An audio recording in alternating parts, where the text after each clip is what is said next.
confidential lawyer you work with that will advise you on which steps to take. Another aspect is if you attempt to diversify, move away from that. Try to build up another institution entirely, which the other generation can hang on to. That will be some way out of it. Thank you very much.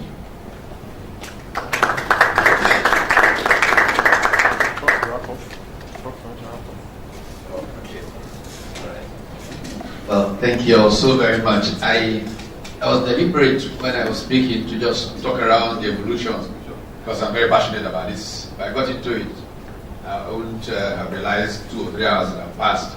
So I try to avoid that. But the issues being thrown up are the kinds of issues that I dealt with many times in the entrepreneurship program that I helped involve that I talked about.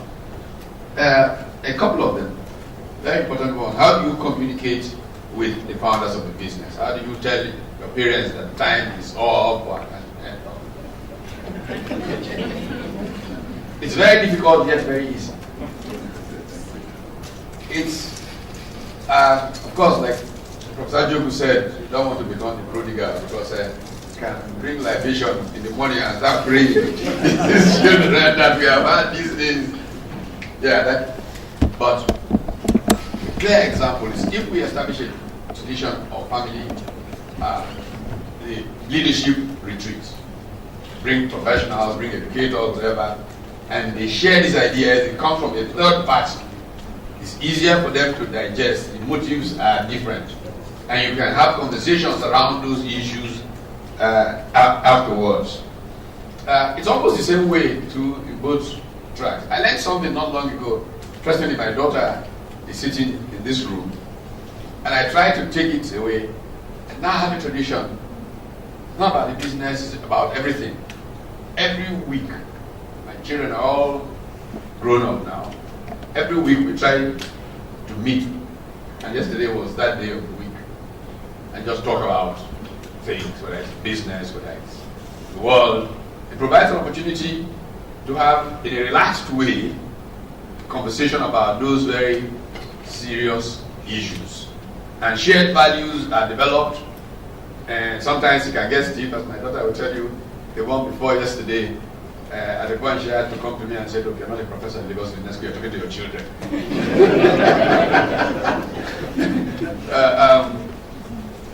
But you learn from them about how they see the world, they learn something from you, from their own experience, and I think this can be very helpful in developing shared values.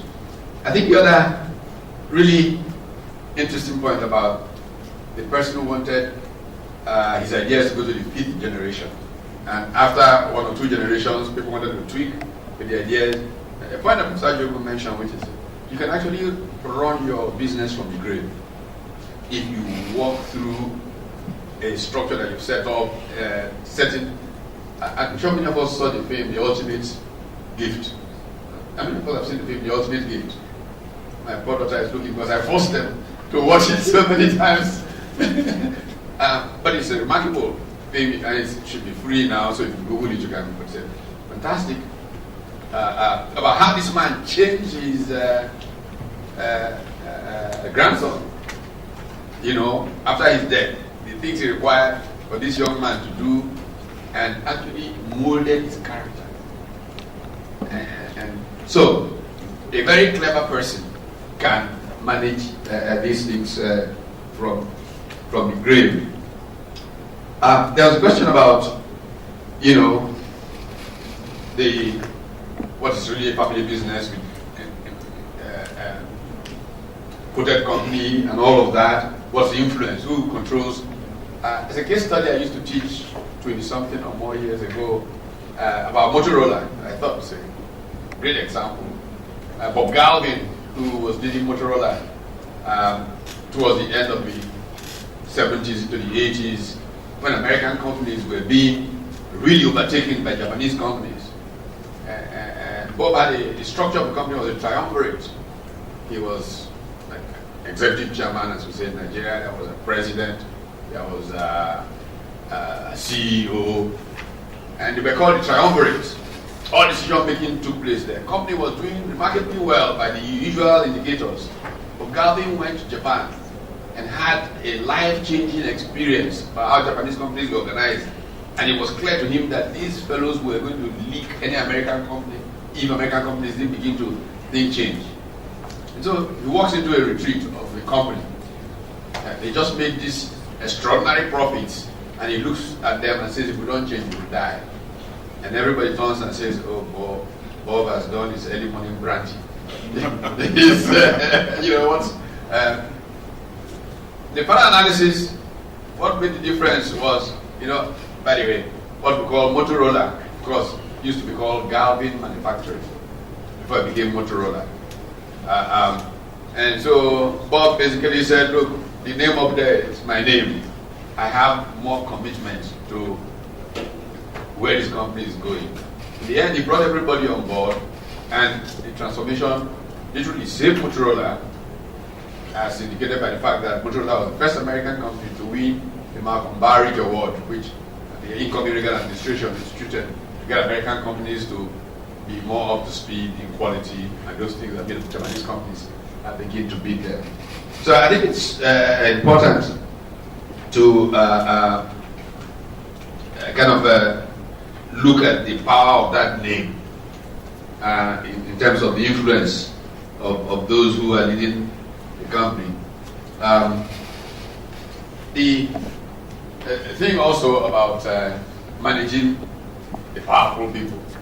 I say to people all the time, it's easy to manage your boss.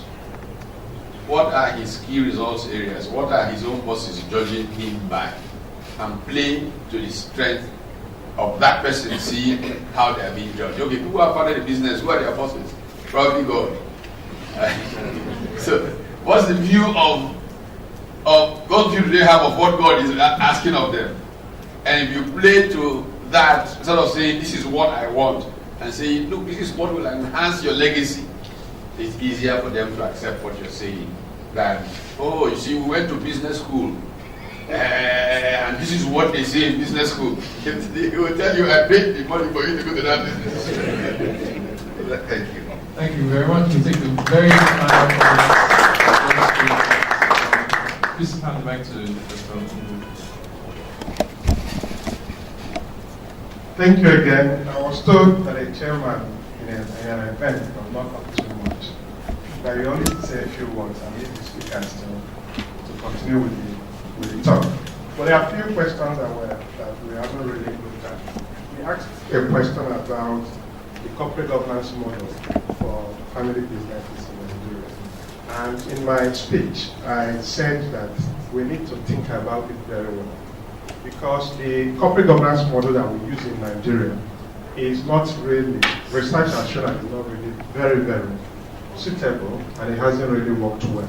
If you look at the banking industry, for example, we have so many issues of corporate governance failures.